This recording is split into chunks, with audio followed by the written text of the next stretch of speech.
Okay, I suggest we start. Welcome everybody to our first Zoom event of the program Horizons of Possibility. I have co-curated with the curator Marina Fokides. And I'm happy to welcome Shubigi, Léuli, Eshrāghi, Cosmin, Costinas, and Inti Guerrero for our panel Apart We Are Together, thinking about exhibitions. And first would like to introduce very briefly the public program, Horizons of Possibility, and then I will invite the panelists to introduce on what they currently work, on which exhibitions. And then I hope we will have a kind of shared discussion here. Named Horizons of Possibility, Decentering Perspectives, Molecules, Strategies, and Forms, the program invites reflection on a transformative time in exhibitions, films, lectures, and talks. Using concepts of commonality, coexistence, and collectivity, it explores new forms of solidarity and connectedness beyond binaries such as nature, culture, subjectivity, objectivity, or human machine, analog, digital. Based on queer feminist thinking and action, courses at the Academy seek to contribute to current conversations and practices that foreground structures of inequality through a focus on new materialisms and political movements. In recent years, increasingly visible artistic practices and related research paradigms propose that art is not so much a representation of social forms as it is the infrastructure of and in social practices. The pandemic is one of the most difficult challenges facing an entire generation of artists, curators, and, so to speak, art lovers. The lack of access to studios, art academies, and social networks prevents work opportunities and exhibitions alike. The closure of museums and galleries, bars and clubs means that physical encounters and exchanges are lacking. So how then to think togetherness? And I quote, "When we are apart, we are not alone. We are apart, but with others, elaborating on our partnership through others and coming together in different configurations. There's no sociality without coming together because being apart tempts you to think you are alone rather than apart. We want to hold each other, as our friend Okshi says, without holding each other to anything. Improvement, advancement, recognition are all individuating tools brought down on people by their very commitment to improve, advance, reform, repurpose the institution. That's one place where the struggle is, to remain within and against, but really against, to be complicit in the most corrupt way possible." End of quote. This quote by the US-American philosophers Fred Moten and Stefano Hani is a starting point for our panel of how to think curating as a partnership in challenging times. That said, it doesn't mean to think of biennials as game changer per se, but rather as a tool. And maybe also to the costs of its total destruction if one thinks this truly until the very end. What are the horizons if biennials in a first step become radically localized by standstill of movement? What are the strategies of togetherness that goes beyond physical space that seems unreachable? Does the artistic acting and thinking, the dwelling in time and place, the capacity to gather ideas informally gets more into focus? What then do we do with large-scale exhibitions? So now I would like to introduce our first speaker, Léuli Eshrāghi. He is a visual artist, writer, curator, and researcher who works between Australia and Canada. Here he intervenes in displayed territories to center indigenous skin constellation, sensual and spoken languages, and ceremonial political practices. Through performance, moving image, writing, and installation, here he engages with indigenous futurities as hounded by ongoing militarist and missionary violences that once erased indigenous people from kinship and knowledge structures. He has been appointed as the curator for Tarawara Biennial in 2023 in Healesville, Victoria in Australia. Welcome, Léuli. Thank you so much. Talafalava and Wurda Arandara, which is a greeting in the Aranda language of the territory where I'm tuning in from, the town of Alice Springs in occupied Aranda Nation territory, also known as Mbandwa or Jurja. I'm going to speak a little bit about this project that I'm currently working on, and I've been working on since late last year, the Tarawara Biennial for 2023. The first, I'm not ready to share the artist list yet, so it's going to be kind of being specific but vague. And so I hope you can follow some of these ideas with me. I'm someone who's been working between Canada and Australia and Hawaii and Aotearoa for a number of years. I'm Samoan, so one of the indigenous peoples from the center of the Great Ocean, and grew up in Australia and in Samoa as well. And so it's a real privilege to be able to return. I was here for the Sydney Biennale as an artist last year, and then unable to return to Canada due to the pandemic, where my postdoc posting was. And it's been really interesting to work remotely on exhibitions, and I'm sure we're going to speak about that more at length a little bit later. But just to kind of like set the scene, this biennial is one of a few biennials of contemporary art by Australian artists. And the other one that is really well known is the Adelaide Biennial at the Art Gallery South Australia in Tandanyanga of Adelaide. And so the Tarawara Biennial was begun in 2006. It's part of the programming of a private art museum founded by a really generous philanthropic family, the Beeson family.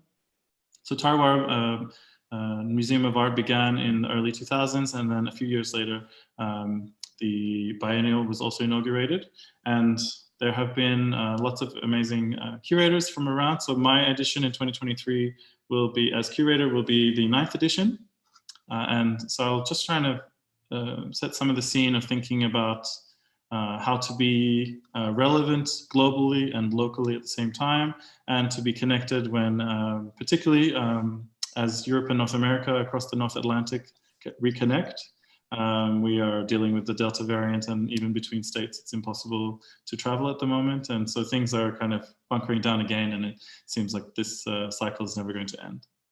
So in our present moment of global reckoning with intersecting structural oppressions and political economies of domination and extraction, this exhibition offers a salve of focus on art and ideas emanating outwards from regional villages and homes as a messenger of ways and worlds to come to those in larger urban settings and beyond. So as somebody for the last 2 years has been living in very small towns in regional Australia due to the pandemic, and then being remaining here, like where I currently live is like less than 20,000 people. And for many years living in Melbourne and Montreal, this perspective of being closer to the land has shifted as well, and relatively safe from some of the outbreaks of the COVID-19 pandemic. We are living in twinned crises of commemoration in public space and degradation of the social fabric and project within which Australian communities exist. Simply removing colonially loaded monuments is not necessarily a brave enough gesture of conciliation, of truth-telling, of healing. Indeed, for futures of possibility to be ours, all of ours, we must boldly render worlds beyond the carceral industrial complex that has held a tight grip over this continent since Gregorian shame time, the year 1788. This biennial will center on the culturally specific constructions of memory and monument, bringing compelling new commissions made for humans as much as for beyond human kin, also resident in these First Peoples lands, seas, and skies. Much more than rebalancing language, concept, and image, this biennial will look at physical, political, ceremonial returns to the land, meaning to indigenous sovereign jurisdictions and knowledge systems of kin constellations. This biennial questions which monuments, tangible as permanent, built structures in already cherished landscapes, rather than these colonial ideas of an empty landscape, terra nullius, or an empty sea, mare nullius, for which to kind of create a possibility of conquest. and intangible as ceremonial performances and song cycles that realize relationships to all manner of kin, creatures, and presences. These are all indeed necessary and needed for viable futures. This exhibition will champion intercultural literacy in sensual, gestural, and spoken languages, almost silenced in recent centuries, now returning to dignity, to wholeness. Examples of this would include performances commissioned for beyond human audiences, for the eels and fish in a river system, the Birrang River, which feeds and supports all manner of life, including the metropolis of Melbourne, flows through and alongside where the Museum of Art is located.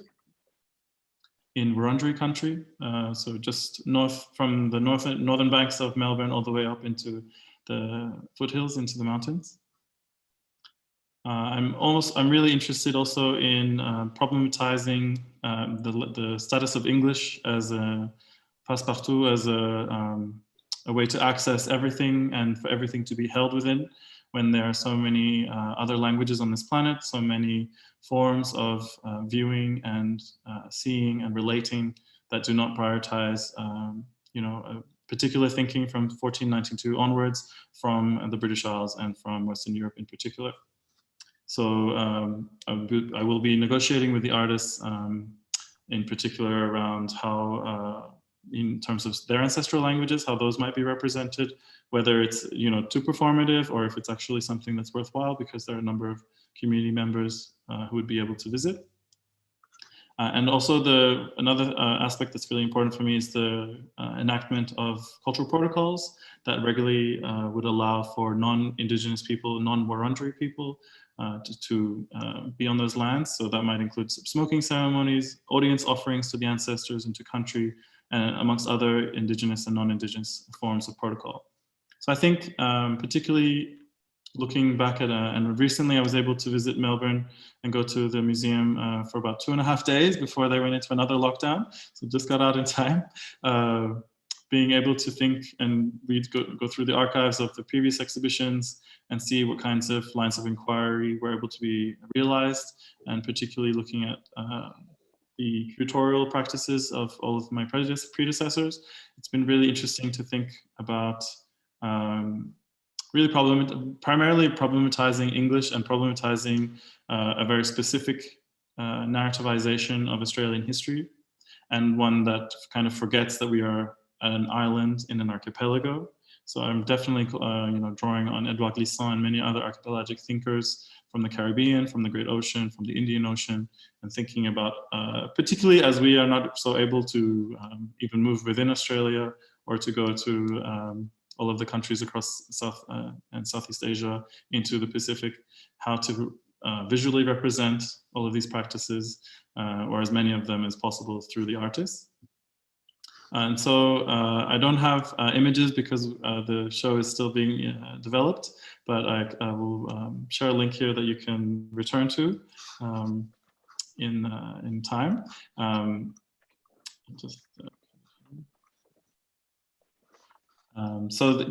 this biennial will open in March 2023. So there's, I've still got almost 2 years to finesse working in this way. And it's been very challenging, I must say, not being able to even travel around Australia and spend time in studio visits. It's all been primarily through Zoom, which is, kind of the way that we're doing things at the moment, but it's definitely frustrating.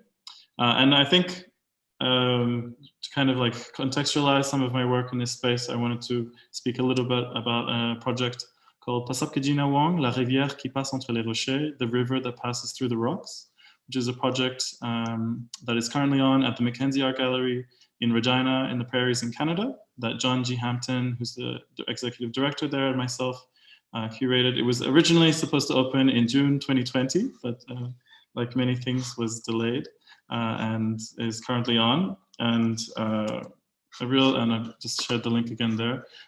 This project really for us is a way of bringing Indigenous and non-Indigenous racialized artists from the territories encompassed in the colonies of Canada, Australia, Aotearoa, Hawaii, and the United States, thinking about different forms of English, different forms of French, POC French, or other kinds of conceptualizations of Creoles and Patois, and then moving into a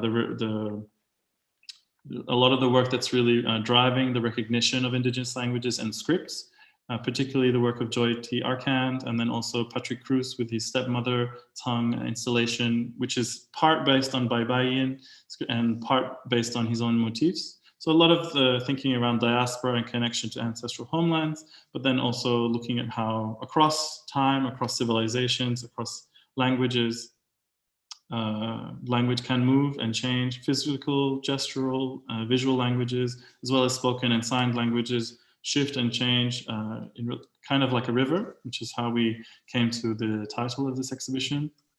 And so, yeah, I invite you to have a look at online at this exhibition. We are going to launch a virtual walkthrough soon. I myself may not be able to see the exhibition before it closes in September. So if you are tuning in from North America, please go and visit. And it's really, I guess for me, this kind of relating of languages and waterways is also really significant in thinking through Tarawara and the potentiality of a biennial along the riverbank. Then this river of which feeds and supports a huge metropolis, the second largest city in Australia, and kind of the safest home for the arts in particular.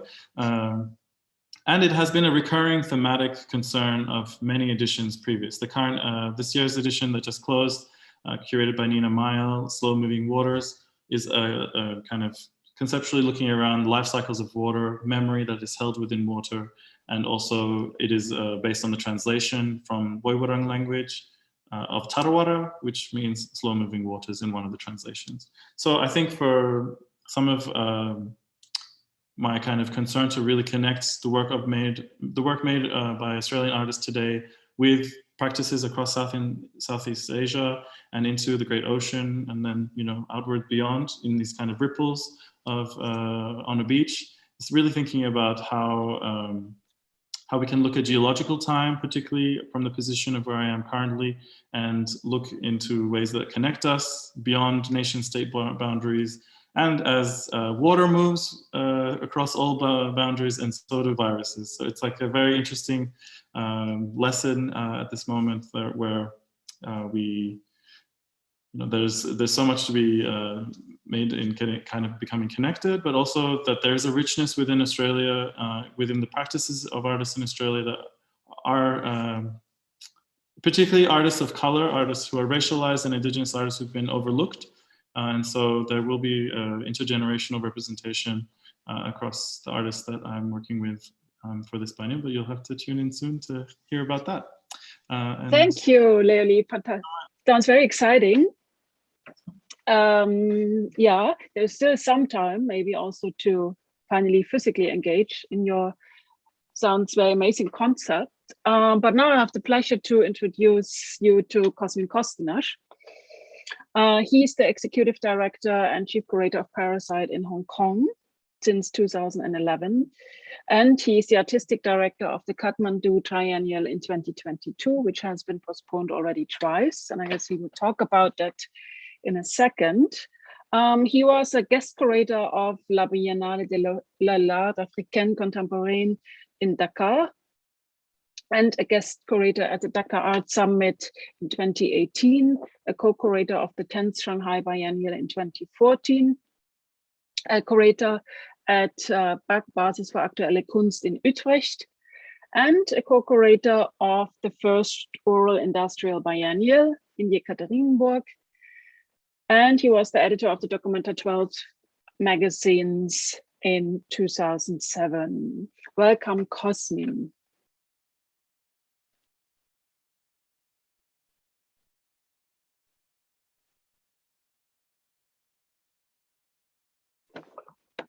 Are you there, Cosmin?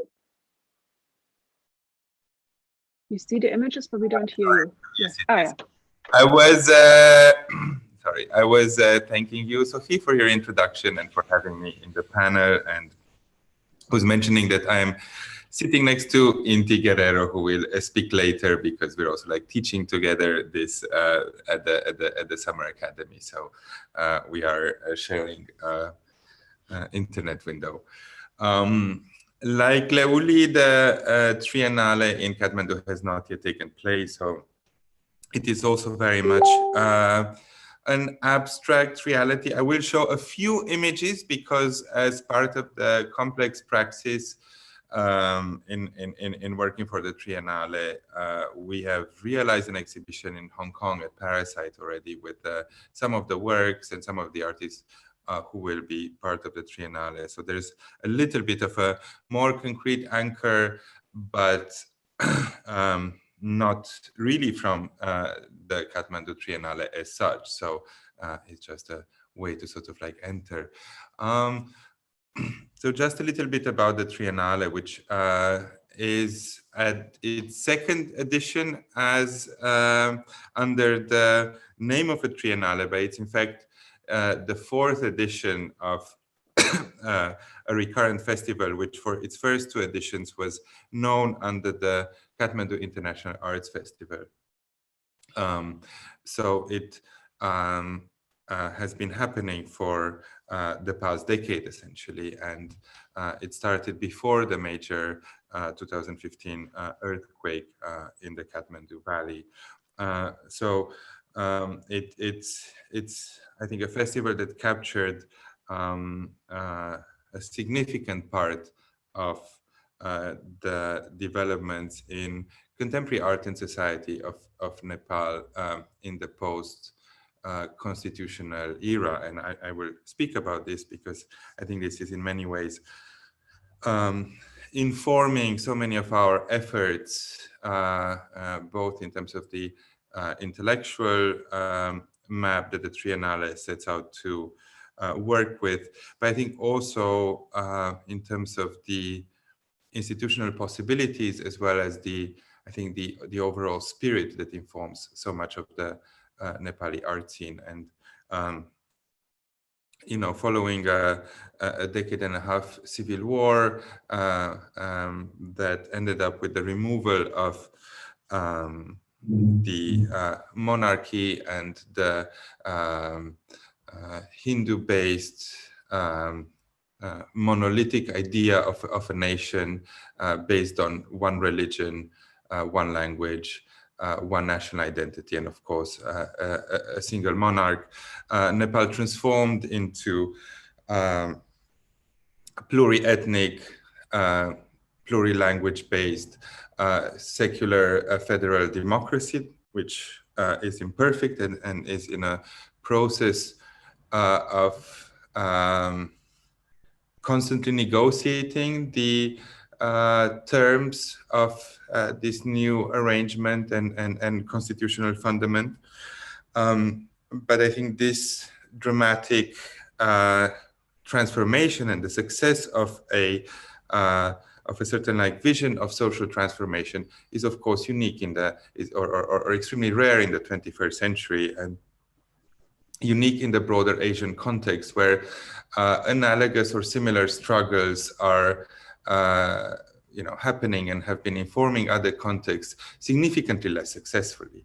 So I think it is important to know that Nepal is in fact the story of a major success in terms of like revolutionary thinking for our times, and it's in many ways a model to be followed by struggles for pluralisms, for indigenous rights, for removal of monarchs. If we're thinking of friends and colleagues from certain places in Southeast Asia, so that was an important premise to think of Nepal as a model to follow.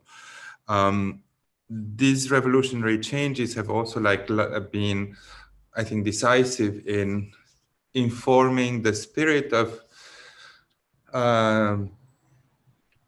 working and thinking and organizing in the Nepali art scene, and this has led to I think a spirit of critique and of multiplicity that informs the practice of many artists. It has also led to the establishment of I think a remarkable number of structures that are able to operate in a context that otherwise has significant lack of funds and of actual financial support. So I think in that sense, the sort of like number of structures that operate is actually quite remarkable.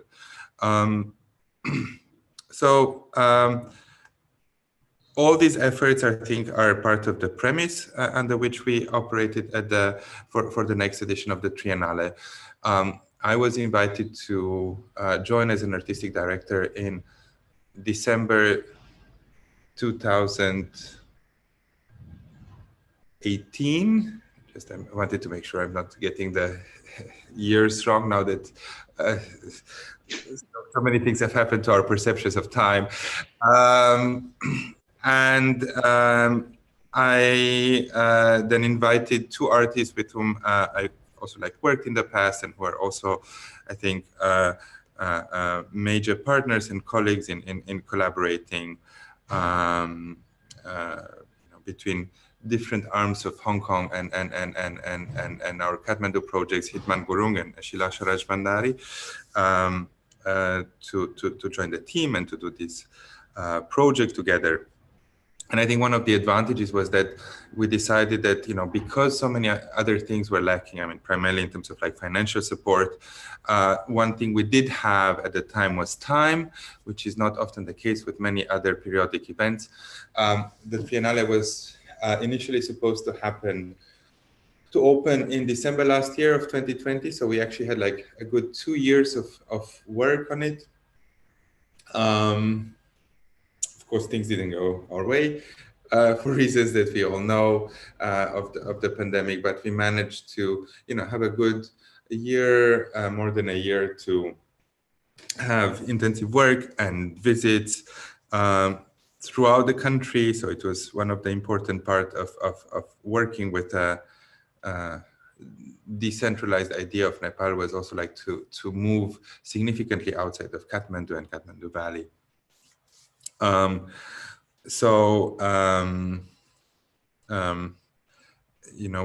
the pandemic hit, we were already quite, I think, advanced with many of the plans we had. Since that moment, it was impossible for me to go to Nepal, but because of the sort of succession of waves and their structure, it actually allowed Hitman and Shilasha to continue at certain moments the research as well in some other parts of Nepal. Our current plan is we have moved the opening of the Triennale for February 2021, hoping that indeed this will be a realistic date for the Triennale to open in ways that are safe for everyone involved. So primarily for the artists and the installation team who will, first and foremost, put the exhibition together, and then for our local community and visitors from Kathmandu and Nepal, and then, also allowing for the possibility of artists and visitors from outside of Nepal to come and see the exhibition.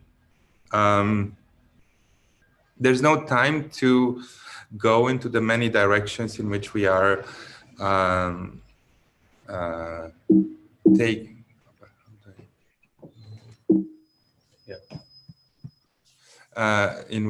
taking the exhibition. So I'll just mention a bit one of the things that we did, a small thing at the beginning, and it was certainly not meant to be in any way decisive the main entrance point of the Triennale, but it somehow became a good key to explain many of the things we wanted to do. So the original date, as mentioned, for the opening of the Triennale was early December 2020. So the name of this edition was the Kathmandu Triennale 2020, and we have taken the decision to rename the Triennale following one of the several calendars and systems of counting the time that is used in a Nepali context. And in that calendar, the addition would have taken place in the year 2077. In the meantime, with the postponements and the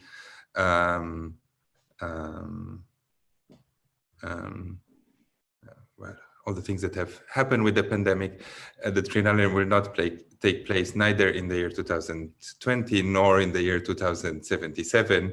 So if we can keep the date of February 2021 in the Western Christian calendar, that would also mean the year 2078 in the Nepali calendar on which we were based, but we decided to keep the name 2077 as, on one hand,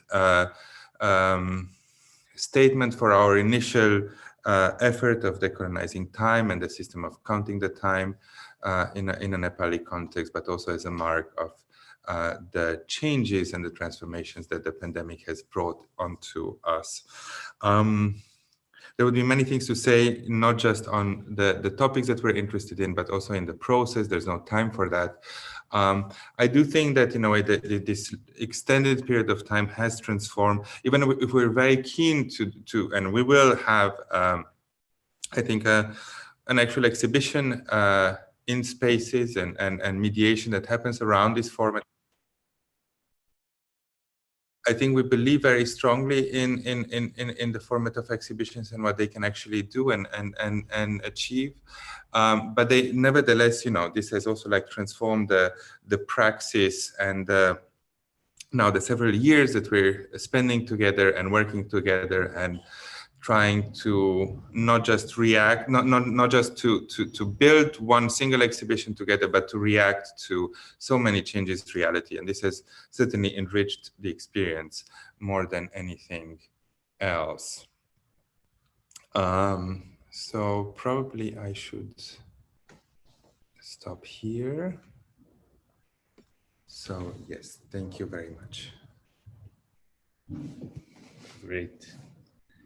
I'm just going to change towards my computer. So I'm going to connect here with my audio. And can you turn up the audio over there? Yeah. Hello, everyone. Yes.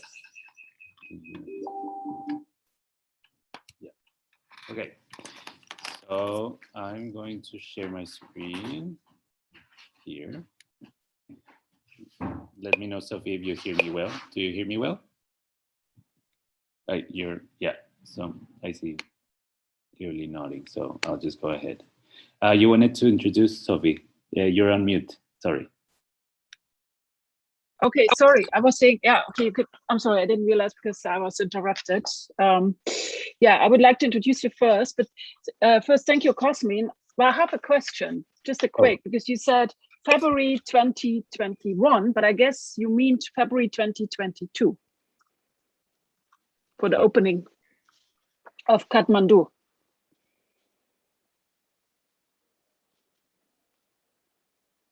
Okay, it seems I'm not sure what's happening. Hello?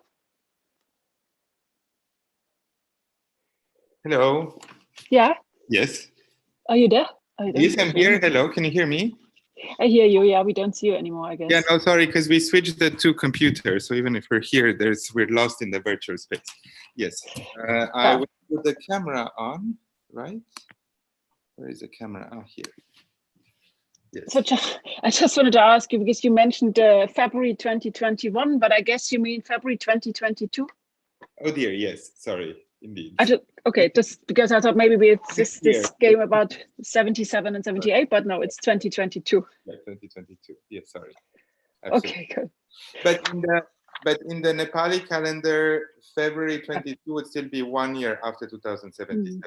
So there's in that system, there's only 1 year difference. So maybe that was part of my confusion. Thank you. Okay, so now I have the pleasure to introduce you to Inti Guerrero. He is the artistic director of Bellas Artes projects in Manila since 2018, and basically also not traveling since 2022. He's also a tutor of CAS Cultural Studies program at the University of Ghent. He was a curator of the episode 4 of the 2020 Yokohama Triennale, curated by Rex Media. He was the Estrelita Brodsky Adjunct Curator of Latin American Art at Tate London between 2020 and 2016.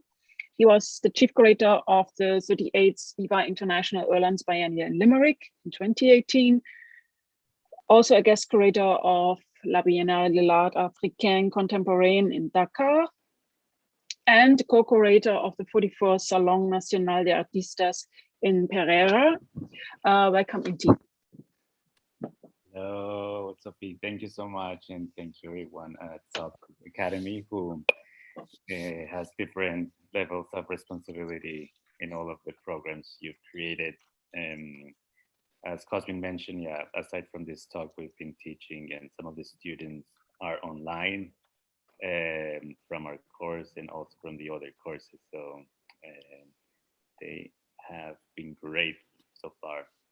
And yeah, this is just a very short introduction before we engage in the conversation.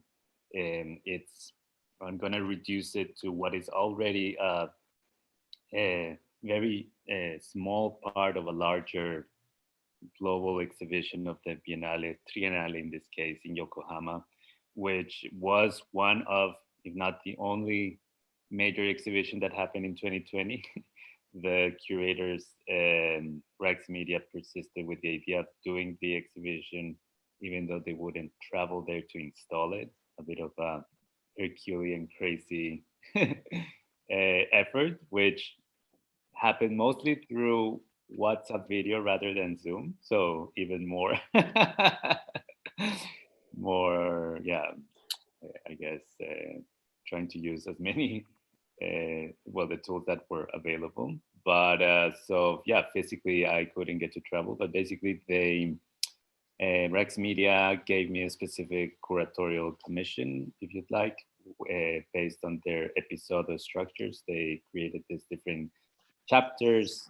Some of them happened before, some of them happened after. This happened during the exhibition at the museum in Yokohama, and they asked me to do something with the collection of the museum. It was something very broad, like a very broad invitation. They just they visited Manila and saw a show in which we had a way of like showing archives in a way that they thought it was interesting and looking at certain material, and it was like this open carte blanche to create something. And they also gave me a specific room in the museum, which is what you see here. It's not a room itself, but it's this very typical vitrines that you will see in many national museums across Japan, where they are embedded in the architecture to display mostly traditional calligraphy from different dynasties and centuries, and this incredible screens, of different moments of national history in Japan. And they are charging away with that national discourse of showing a traditional form of art. Now, when in the vast and very thick and kind of like endless labor of looking into a museum's collection, I highlighted two bodies of work that they were interested in the subject, but it also they popped out from the material, given that the museum had actually a lot of the work of these two artists related to Japanese history and art and Cold War and post-war period, and interwar, pre-war period, who are the Okinawa photographer, a female photographer, Mao Ishikawa, and expat, if you will, a French-born Japanese artist, Paul Jacoulette, who vastly traveled through the Pacific, and I'll tell a little bit more of that in that time. Now, Mao's photography is based on her own biographic history as being part of the staff of different bars around the American bases in Okinawa, where in the late 70s, this is just in the aftermath of the Vietnam War, many African Americans were stationed there. And there was a kind of moment of freedom and happiness given of so many trips of deployment to Vietnam and to Cambodia. And the Okinawa women who were serving these bars befriended a lot of the soldiers, and the artist, the photographer, wanted to capture that moment, basically her immediate circle of friends, and this very strong imagery that I think they speak by themselves. And the idea of the exhibition at the same time was not only to present this material that was in the collection. Mao is also represented not only by her 1970s work, but also by her series of photographs of more recent Okinawa night culture, where the demography has changed. The women serving in most of the entertainment of the American bases are Filipino, and the deployment is also has changed in terms of demography. There, in comparison to those years after Vietnam War, there's less African American. There are obviously, and there's also Marshallese deployment, but that's another story.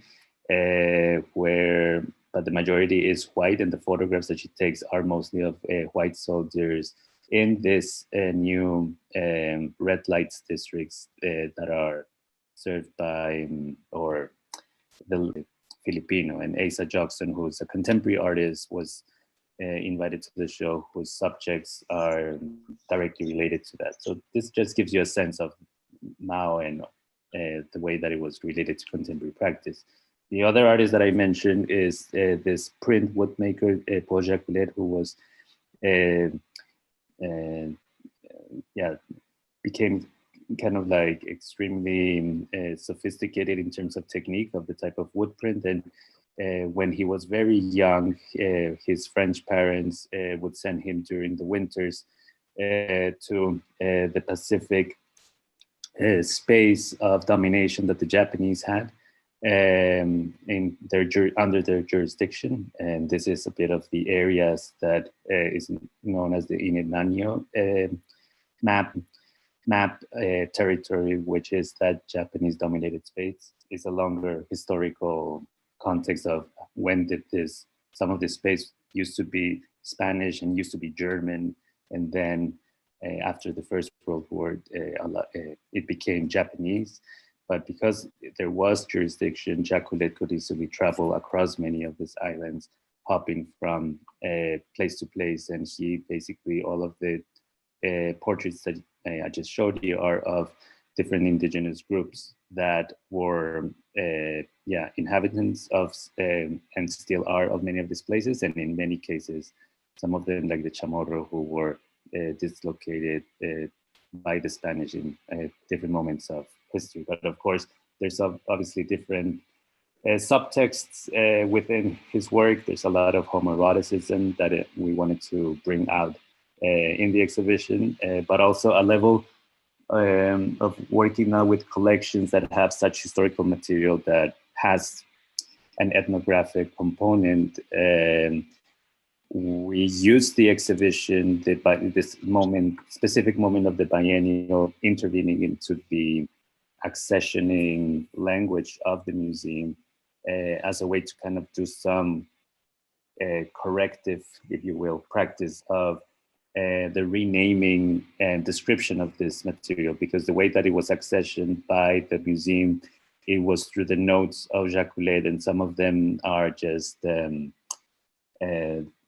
some are using the racist construct of how the Japanese portrayed some of these indigenous groups, or there's mistranslations, or names have changed, names of places have changed. So The biennial used the format to really use the relabeling of part of the collection, if you in the case of the Jacques Villette holdings.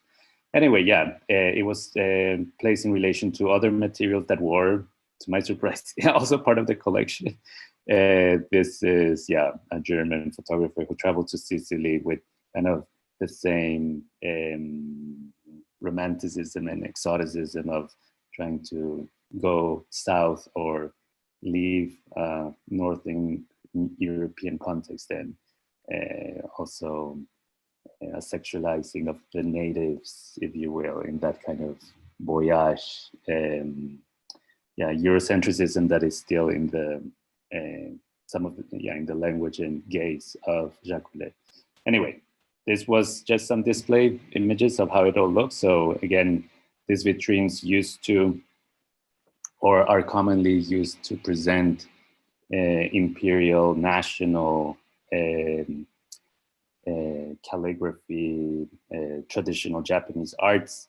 And by placing this materials in a way was also, to create some kind of exposure to a history that many contemporary Japanese actually don't even know of. It's not even discussed that this was Japanese territory that then was owned by Americans, and in some cases those places like the Marshall Islands were the sites of nuclear testing.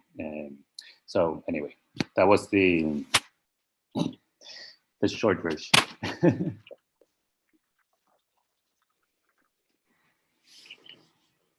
Thank you, Inti, for this brief introduction. I guess we talk also a little bit about the challenges you just mentioned, curating via kind of social platforms. But now, finally, I have the pleasure to introduce you to artist and writer Shubigi Rao. First of all, I would like to congratulate her to the final announcement of that she will represent Singapore at the next Venice Biennial. Her interests include libraries, archival systems, histories and lies, literature and violence, ecologies and natural history. Her complex layered installations comprise books, drawings and etchings, video and pseudoscience machineries, metaphysical puzzles, ideological board games and archives, examining current and historical flashpoints as perspectival shifts to examining contemporary crisis of displacement, whether of people, languages, cultures, or knowledge bodies.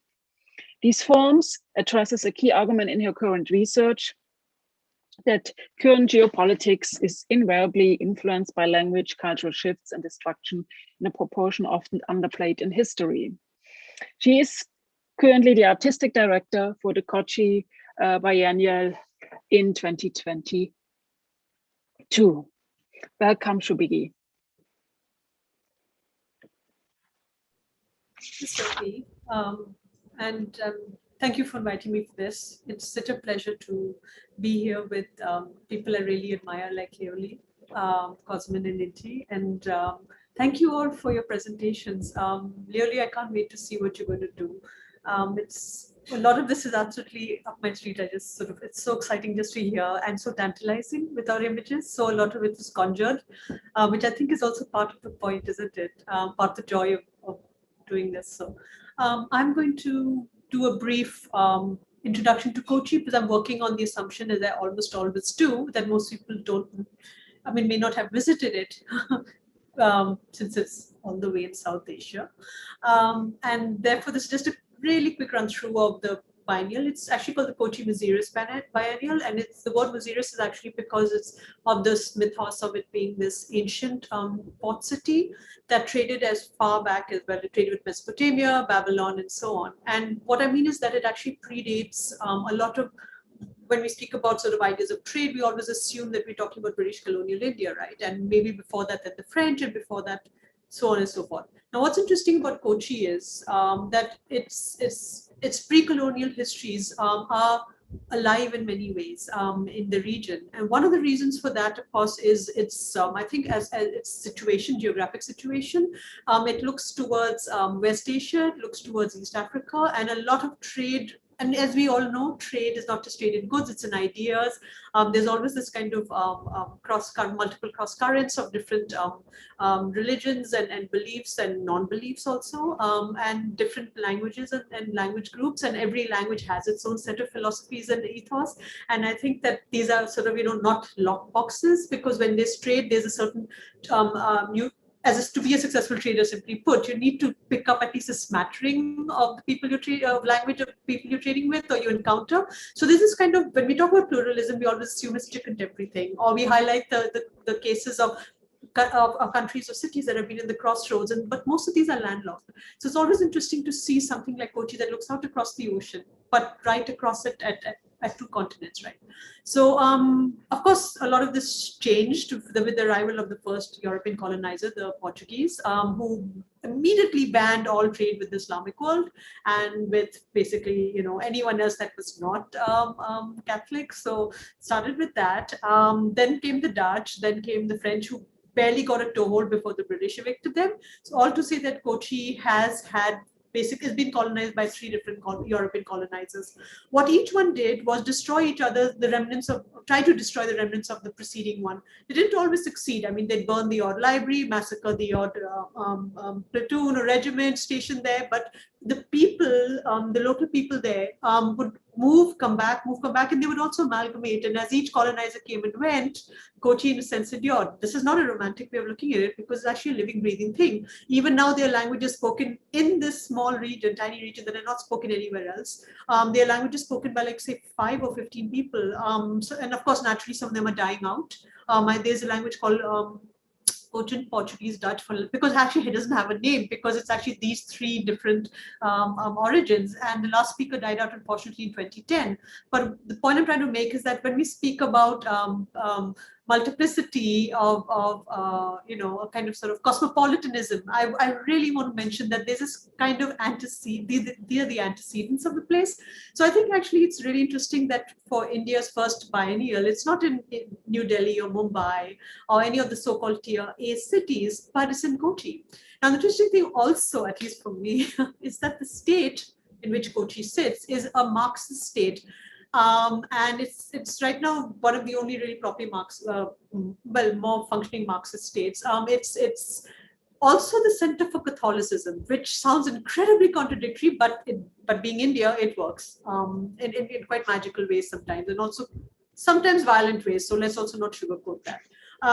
Then of course you have, and because it's Marxist, there's a lot of egalitarian ideas. There's very strong labor rights, worker rights, but there's also incredibly strong patriarchy. So there's that. And then the whole thing about there's very high literacy in the state, almost 100%, highest for women across India. And your reading rooms along every second street you'll find a reading room, but you will never see women in the reading room. So there are all these very interesting contradictions, and all of these looks incredibly exciting to me. I was an artist in the 28th edition, and despite having met me, they asked me to curate this. So that's a miracle. I hope they haven't made a mistake here. But I think the thing that was most exciting to me was all these particular contradictions don't contradict each other in the ways that we would conventionally imagine as outsiders. And that's the thing. I mean, when you go there, people do struggle to explain why Kochi has such an incredible effect on them. They aren't always very sure how to explain. So they'll say things like, it's a really local biennale, like the local community is very invested in it. The local tuk-tuk driver who will take you to the main site, which is Aspinall, which I'm showing you now, he'll say things like, oh, you're going to see the biennale? It's called biennale there. So you go to see the biennale, you should see this artist. Her work is really, really amazing, but I think, that guy, you can just avoid him. He's really arrogant, and yeah, he'd never tip us. So you get these really very interesting, people use these ways, almost touristic descriptions, to describe what is actually a very difficult experience to describe. And so the point I'm trying to make here is when we say localness, right, we're not only talking about the debt we owe to the sort of ignored or marginalized histories or stories or language groups or so on, right? And we do owe them a debt because they have been sidelined for so long. And for a lot of people like me, for instance, from the north, with English as my mother tongue, as Léuli also mentioned very well, right? English is this one, it's lingua franca, right? But that's a problem also, because to understand your own country through a language. Like for me to sort of communicate in Kochi, we will all use English. I mean, there's no other way to communicate. So there's this kind of flattening that happens. So I am aware of this, the problems of talking about localness in English about a place that I don't live in, and I haven't lived in India for 20 years. So I'm very, very aware of all this. But hey, it's the place of contradiction, so I've made my peace with that. What's interesting about Kochi, of course, is also that barring one or two sites, they're not actually owned by the foundation, the Biennale Foundation, and they have to be leased every time. And all the sites actually are either colonial sites, pre-colonial sites, or heritage sites. They have this sort of, they are living history places. The main one, of course, is Aspinwall House, which is right on the seafront, as you can see. Also, there's a naval base there. So while you see all the trade happening and the small dhows with the huge ships, you also have, like, every once in a while, I filmed this also, I'm not supposed to, oops. But there was like this mini armada that went past. So yeah, it's also interesting because then we can't have Pakistani artists come into the Biennale. We can have their work, but not the artists. So there are all these little tensions there. Anyway, where was I? So yeah, as I was saying, there's this, the site it was where Lord Aspinwall, the governor, the administrator of this area, the British administrator, actually sort of kind of, this is where, this site is where not only his office was, the administrative block, but also where the warehouses were, that held all the spices, etc. That was basically the wealth of India being funneled out to the so-called mother country, which is Great Britain. So this is also a site of that kind of extractivism. So it's very interesting to see how does a Biennale contend with all these stories. How overt do you want to make all of this, right? So, I mean, sometimes people deal with it in these are from earlier. I'm not going to show you any, barring the last two images, there's nothing from the current Biennale, because when I say current, it hasn't yet opened, okay? And looking what's happening in India, well, let's see, I can't officially say anything just yet, but let's see. So anyway, so this is what it looks like from inside. It's in a state of dilapidation generally for 2 years. And in the case of my edition that I'm curating, 3 years now, because we can't actually access these sites till a few months before the Biennale, when there's this kind of sudden flurry of activity of renovation, and then you have, or semi-renovation, as you can see, and then you have artists responding to the sites as they are. It's actually quite exciting. And it also is an incredible challenge in many ways, and of course you have Kochi's climate. But all of this, I feel, really adds to this understanding of how artists, because I'm speaking now as an artist, one of the things that is always exciting is not to exhibit in white cube Biennale spaces, right? And most of our sites actually look like this. This is the one owned by the Biennale Foundation. It's Pepper House. It's a heritage building. You can't suspend anything from the ceiling. You can't drill into the walls, and you can't put anything mucky on the floor. So what do you do now? How do, as an artist, you work around in this beautiful site, but with these massive constraints? I don't know if you can see, but through the arch doorway at the end, there's actually the sea there again. So there's another sea facing property. All of these, again, this is Harry Donner's work installed inside. Now, to suspend this was also a real issue, because there's a way to do it, and then there's a kind of, yeah, so this was quite an incredible challenge which they managed to carry out quite successfully. I think it's part of the and also nothing can be climate controlled, so you see a little floor fan in the corner. How do you deal with works that are fragile? So we basically have, I think, this is the only site, the Bar Hall, which is the only air-conditioned climate control space. It's on the mainland, so it's not even on the island of Fort Kochi, right? So some people feel it's like a trek to go out there. And so that's so interesting. It shifts this whole idea of what constitutes a manageable exhibition space. Because these are not really exhibition spaces. Most of them are warehouse. Most of the secondary sites, which I'm not showing here because of lack of time, are warehouses. So already at Kochi, we're very, very used to the idea of not thinking conventionally in terms of following a particular Biennale model, right? And this is, of course, I'm only speaking site right now. I'll speak in a bit about what this means curatorially. This I think Mrinalani's Mukherjee's work could be shown only in the Bar Hall because, again, climate control. But work like this otherwise really hard to show. Anyway, this was the first list that came out, it seems like an eon ago. Came out over a year ago now. And yeah, so well, what can I say? I just wanted to mention, I'm going to read out a little bit from my curatorial note, and the reason for it is because I wrote this curatorial note before the pandemic. And I'm not going to be very smugly saying prescient about it, because I'm not. This is not like I predicted a bloody pandemic. It's not that. It's because, at least for a lot of us who thought who are aware of this, right? And I'm surprised at how many. I'm also surprised at the levels of ignorance that I had as well.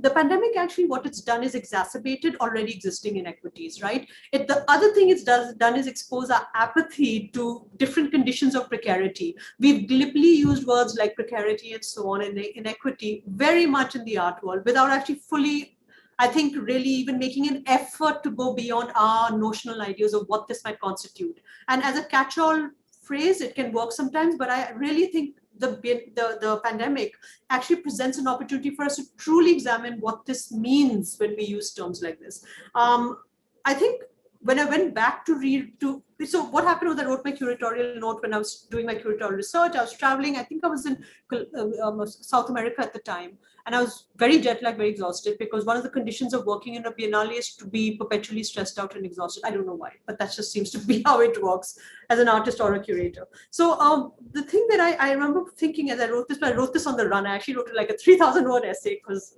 don't know when to stop. Sorry, Sophie. And and from that, I kind of extract that was the kind of the bones of the curatorial note came from that. And when I went back to relook at it just before it was released, along with this first list, right? By then the pandemic had hit us. And I went back to relook at my note just before it was going to be released, and I realized I didn't have to change a word. Because in a way, I had already been very concerned and upset about the fact that at the sense of helplessness that's very pervasive when you think about what to do in the face of late stage capitalism, of neoliberalism, the massive inequities, when you look at the horror of climate change, and worse than the horror of that is the horror at which people were embracing fascism, neo-fascism, and the ways of just denialism, complete denialism about our realities. So I'm just going to read a bit from the note, and you can make a judgment for yourselves whether you think it still applies, because it's going to be like 3 years now, and I don't know if this note has reached its point of extinction. But I meant this when I wrote it, because I feel this and believe this, and I've probably for all of my adult life. What do we find when we listen, read, record, think, and make? For one, that even the most solitary of journeys is not one of isolation, but drinks deeply from that common wellspring of collective knowledge and ideas. Even when we work alone, we amplify the voices of others. And this form of sociability is why when we create, we are collective. And I don't know about you, but when I reread this recently, I said this actually is something that's gotten me through the pandemic. And I know I'm luckier than most. As someone said, we're all in the same storm, but not in the same boat. And I'm lucky to actually be in a boat and not completely drowning and under, right? But I also know that it is not Operation Olympics, as I say, but I just think it's also, we're all suffering some sort of, as Cosmin put it so well, our ideas of time have changed. We're in a sense of in kind of a limbo. How do we keep working in that state of complete unknowingness and indeterminacy? How does Léuli, for instance, work knowing that he's done this show that he cannot see, and he's gently requested that people who are in the region go and see it? I mean, so you actually have to see the work that you do emerge in ways that you cannot encounter. I mean, you cannot see for yourself things anymore. So a biennale can be so much more than a mere accumulation of coincidental collisions. As a bulwark against despair, the biennale as commons may seem like a ridiculous idea. But we remember the ability of our species, our communities, to flourish artistically even in fraught and dire situations, with a refusal in the face of disillusionment to disavow our poetry, our languages, our art, our music, our optimism, and our humor. To envision this biennale as a persistent yet unpredictable murmuration in the face of capriciousness, in the face of volatility, comes from my unshakable conviction in the power of storytelling and strategy, and of the transgressive potency of ink, the transformative fire of satire and humor. This is optimism in practice, in artistic and in collective work, especially in regional or local contexts and forms. And it includes questions like the possibly redemptive and revolutionary power of practice beyond the market. We see this reflected in growing investigative methods in cultural work that directly excavate and implicate the monetization of everything, whether environment, activism, crisis, knowledge production and access, global capital flows and inequities, all monetized. Our commingled virtual futures are inextricable from the transmission of knowledge, ideas, and capital, and so too, in turn, are we subject to neoliberal infiltration and control. Implicated also is the concept of nation and the joke, at least I think it's a joke, this idea of the inviolability, sorry, excuse my pronunciation, of borders. It's a pernicious myth that denies the diffusion of languages and ideas, of storytelling and sharing across borders. The difference here is the rejection of the narrative as singular, choosing instead an embracing of submerged and manifold stories, and where, how, and through whom and whose agencies they diverge. A commons then is not just an archive that holds in stasis still activated. It is prolific, shape-shifting, and impure. Here we can read and listen. Here meaning and implication can be glimpsed, passed, and reinterpreted, and so live on in the minds of others, an ever-expanding, rerouting, mutating web. This web also reaches across narrow geographical, theological, and political concerns, because solidarity crosses over. Solidarity in the shared ideal, whether it be speech, the idea of free press, individual liberty, etc., etc. I'm skipping ahead because I know we're out of time. The intersection of people and incidents, flashpoints of censorship and sites, all point to the crucial importance of the political, cultural, literary, scientific, and philosophical climate necessary for ideas to flourish and thrive. And this, to me, is what a biennale could be. It could simulate, because it's always a simulation. To me, a biennale is ultimately a simulation of a condition, right? So it can be that condition where it can, that concatenation of colliding philosophies just cultural. How do I put it? Just so many things. I think I wrote it already. Why paraphrase it, right? But I really feel that I think this is where these collisions can and should occur. So I think that this, like come to the end, this edition of the Kochi Museeris Biennale, therefore, I hope I don't have to eat my words here, embodies the joy of experiencing practices of divergent sensibilities under conditions both joyful and grim. There's optimism even in the darkest absurdity. And this is what leavens the direness of our time. It is in the robustness of humor that we can imagine the possibility of sustained kinship, and remember that we are not isolated in this fight, and that perhaps all that is required for an impossible ideal to exist is for enough people to live, think, and work as if it already does. Thank you. Okay, thank you, Shubigi. So those were really rich presentations. So we kind of, from our 5 minutes, I guess it's the new 20 minutes, so to speak. So we are a little bit already an hour ahead. But I would like to come back before we open it immediately to maybe also our audience.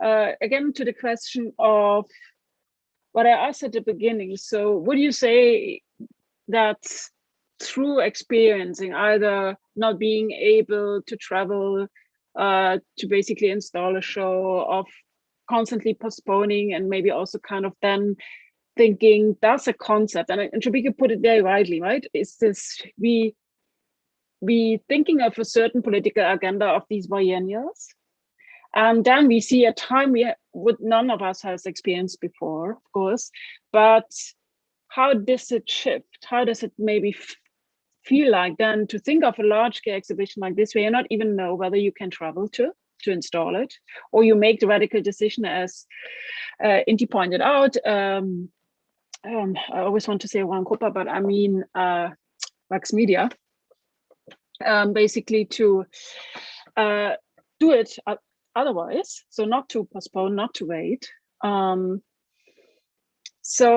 And if we may have to then rethink the way we kind of basically frame these kind of political agendas or agencies, so to speak. Because I mean, in a way, what I also was trying to say with this quote is, so in this idea of being apart and together, it has a new meaning. And that's, I guess it's a meaning we haven't experienced before. In that sense that biennials are always an invitation to come, biennials are always an invitation to travel and to encounter what you all were talking about in these very inspiring concepts, even in this way of maybe also inviting us to kind of radical localism, so to speak, and maybe engage in that in a way that's very different if you assume that you have maybe only a local audience. So, you're welcome. Sorry, can I just say only a local audience in the context of South Asia, on the context of India is actually huge. I mean, Yeah. so yeah, I mean, that's also this whole idea that localness. I remember when I was asked to write about the very first feature I was supposed to write as curator, the very well-meaning, will not name, person asked me who's not from the South, asked me to justify why, even though it's a local biennale, people from Euro-America should visit. So I really sort of was quite, I think, sharp in return, which I will not counter. But I think it's very important to also recognize that what you said, Sophie, is true. Yes, I mean, localness and local audience means very different thing to very different people. I think when we think of South Asia, we don't only mean India. We include Nepal, for instance. So Kathmandu. I mean, Cosmin and I have had conversations about this also. And I mean, I think it's important to also think about Bangladesh, to think about all of this, and how we all listen to and talk to each other as well. So I think there has been for a while now. I mean, we saw it in Brooke Andrews' last edition as well of Sydney Biennial, right? We saw this kind of South-South conversation, but it's also very, very, may I say, lame to call it South-South conversation. So I apologize for using that, because it's also something that's always been happening anyway. I mean, it's not like we're creating something brand new here. We have track record. We have other people's tracks to follow as guideposts and signposts. So I really do think we're already having these conversations. And I don't know about how to speak. I don't speak on behalf of anyone else, but for me, at least, as a kind of noob curator, really noob, I think I really enjoy. It's been so exhilarating and educative to listen to how the local ideas of exchange have existed pre-colonialism, but also pre-Biennale. Because that's helped me understand my audience much better. Because I really honestly was really worried about, as someone who used to live in India but hasn't been there for 2 decades, who am I listening to? Who am I talking to? Are my choices even valid? And it's a good thing I thought of all those things, because then the pandemic hit after I'd finalized my artist list. Actually, my full artist list. So you can imagine what a shit show it could have been. I mean, still could be, I don't know, but let's see. Yeah, I mean, just very shortly, like, yes, I think, local can mean very different things in different places, and can actually be a very charged word, and can be instrumentalized from different directions, actually. So that being said, in the sort of like most semantically broad understanding of the word, I mean, the Kathmandu Triennale is local. I mean, our audience is decisively local, and has always been. And I think the only, the postponements and the fact that it's actually postponed to February next year is basically as a concern to the local audiences, and the fact that Nepal, like India, has had a recent deadly wave. So there's an expectation of another one, given the very low rate of vaccination. So it's basically a concern about the safety of everybody involved on the ground. And if there's any sort of like secondary concern at all for travel and then the sort of like international restrictions, that's simply because of the artists, because there's still a lot of artists from abroad that we are showing, and we would love to welcome them in Kathmandu and show them proper hospitality, and introduce them to our local audiences in Kathmandu. So it's not so much for a concern for an international visitor crowds, which I think, with the exception of a few biennales in Europe, that's not really the case with any of the biennial events in the world. Can really be anything else but. I would say maybe in East Asia, some of the biennials in East Asia are quite. Yeah, I think if you probably look at the actual numbers of like the people who visit, like also like the Guangzhou Biennale, I think the local or even like provincial visitor numbers dwarf any sort of like other visiting numbers. And I'm sure that a lot of biennales do employ the language of international crowds because it pleases funders and the city that organizes them and sponsors and so on. But I think probably in reality, the actual structure of most biennials except Venice and I think maybe Documenta to a certain extent is actually very much local. I mean, this is how biennials work. But even Documenta, if you look at the evaluations, is quite local, to be honest. That's true. And I'll probably just say quickly that also as an artist in Book Andrew's Sydney Biennale last year, where we had about 2 weeks, including the vernissage week with everyone from around the world. And then slowly everybody had to go. And then when they reopened in June and ran until September, it was only people in the state where Sydney is. And the rest of the country wasn't really able to go there. So it became a preference for a prioritization of the local audiences in terms of in the Sydney Basin, Greater Sydney Basin. But and then I guess also thinking about Tarawara, where it is located an hour's drive northeast of Melbourne.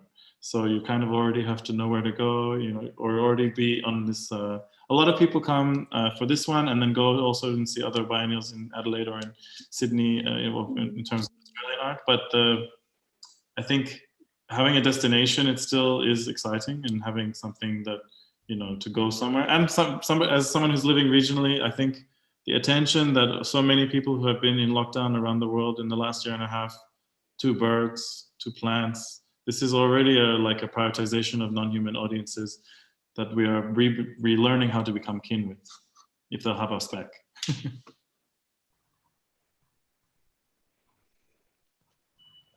So in the light of where we are in time, if there are questions from the audience, you either unmute yourself and please ask anything, or you may want to put your questions into the chat.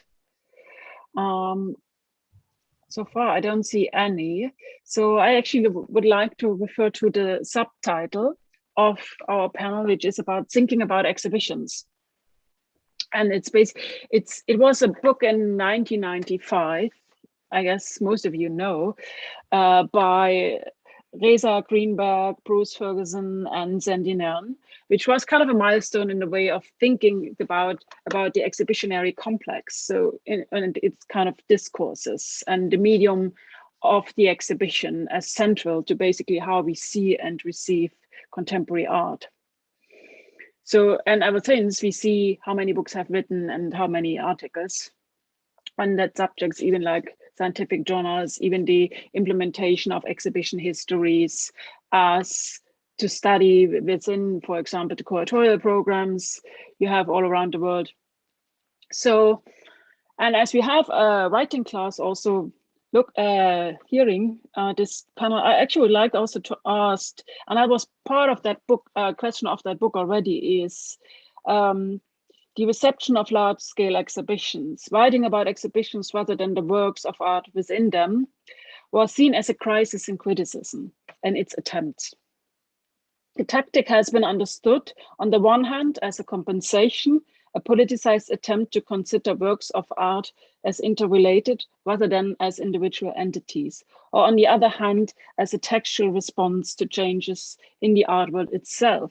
So what I'm trying to say, or what I would like to ask here is, do you see now kind of, where do you see art criticism in the sense of how it may respond to these changes and maybe to the challenges you as curators have, right? So is there maybe also, and I mean, as we say, it's basically a radical localism, it has its own audiences. So then, of course, art criticism becomes an important tool to actually let other people know and to read about it. Whether hopefully not only written in English, so as we stressed that point already, so that it also addresses different kind of language groups. But so do you see also that there is a shift needed? Maybe it comes a little bit from the backdoor discussion, I know, but I just thought it's a moment maybe also that we think also beyond just the installment of an exhibition, but also its perception through various media.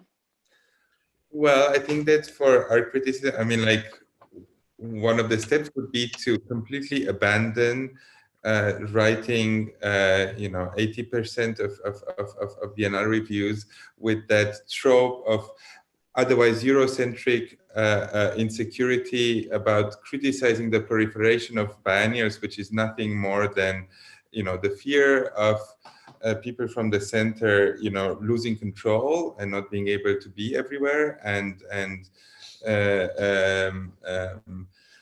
realizing that things happen in places that not only that they cannot go to or even control who's in it, but in places that they might have not even heard about, and that's obviously destabilizing.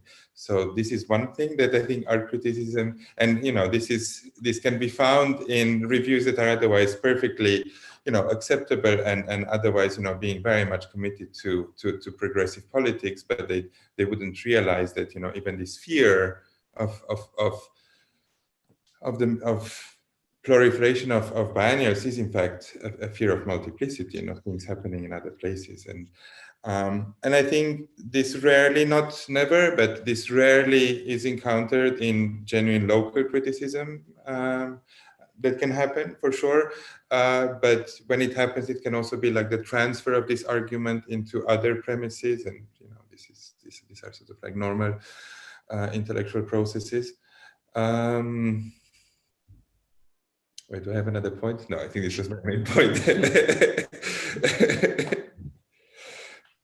I would probably chime in to say, that all of these biennials that we discussed today are invitations to read beyond a certain Europe, not to discount all of Europe, as somebody who speaks English and French and works in these languages, but these are also invitations to think through the art histories of particular locales that are sometimes thousands of years old. So there's the resurfacing of all of these narratives and a kind of a bestowal of narrative sovereignty back to different languages, to different worldviews.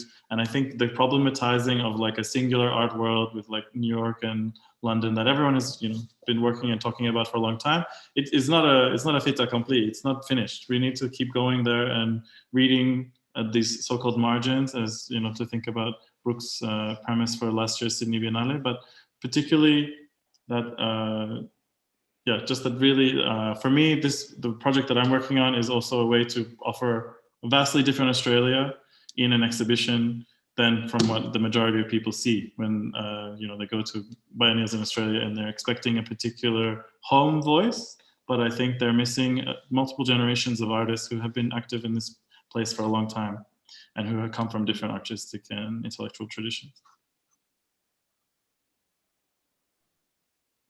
Yeah, and Cosmin, I have to agree with you so much. Thank you for saying that. Léuli, I think the last place I was in when I was doing my curatorial research was actually in Sydney. And the energy that was there during the biennial, during Abakwat, which was the 10-day or 14-day conference, and then the pandemic really hit around that time. But that energy that was there made me realize a couple of things. Whoever reviewed the Biennale and only came to see the exhibition, which is a lot of reviewers do that. They just come in for 3 days at the most, and then they only go and see the works that they've already sort of shortlisted in their minds very often, with very little space for accidental discovery. So I actually know writers who do this, unfortunately. I really wish they wouldn't, but that's it. I didn't see any of them at Abakwat, by the way. I didn't see any of them during the more performative situations and spaces. Gesundheit. I think that what was so amazing about that, why I think it's still my favorite Biennale that I've visited over the last few years, is because its energy was not defined only by, it's not like only Brooks Enterprise. The energy was not defined by the place or the sites or those kind of terms that we use a lot, which I also did when I spoke about Fuji. The energy was defined by the artists and the communities that met each other that didn't actually get to meet before. That whenever they met, it was mediated through either conferences or panel discussions where they were in the audience, but they were never up front, they were never center stage.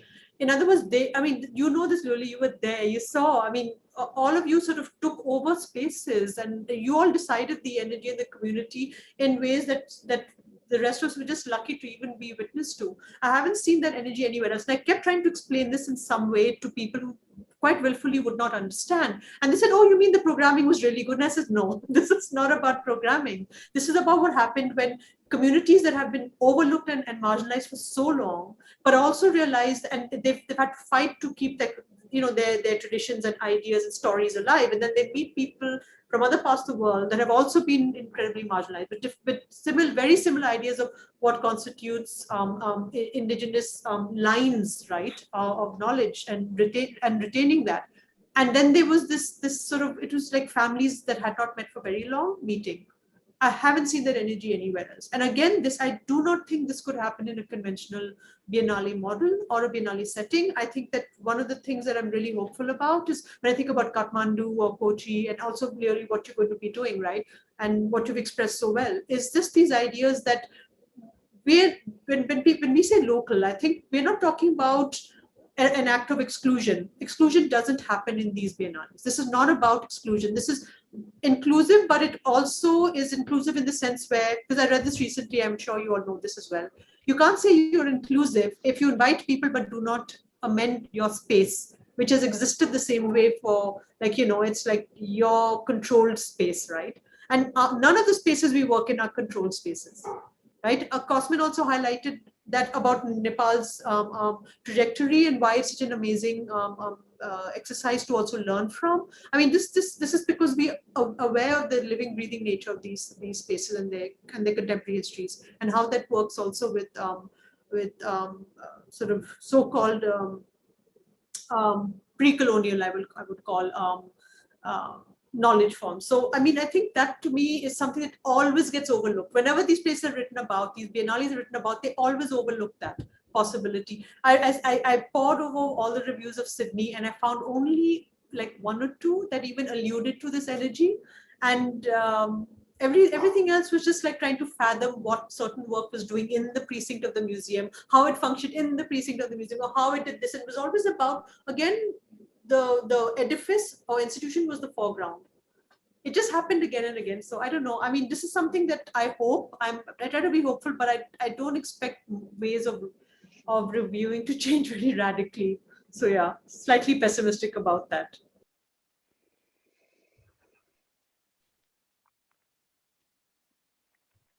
Any other comment?